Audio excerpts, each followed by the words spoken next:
آپ کا سوال کیا ہے؟ ایک وقت کی نماز کے لیے تیمم کیا تو دوسرے وقت کی نماز اس سے جائز ہے یا نہیں؟ یہ کیا ہوا؟ سوال ہوا۔ جواب سنیے اب۔ جواب: ایک تیمم سے جب تک وہ ٹوٹے نہیں جتنے وقتوں کی چاہو نماز پڑھ سکتے ہو۔ سمجھ گئے؟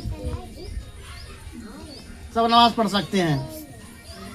اسی طرح فرض نماز کے لیے جو تیمم کیا ہے اس سے فرض نماز اور نفل نماز اور قرآن مجید کی تلاوت اور نماز جنازہ اور سجدہ تلاوت اور نماز اور تمام عبادتیں جائز ہیں۔ سمجھا؟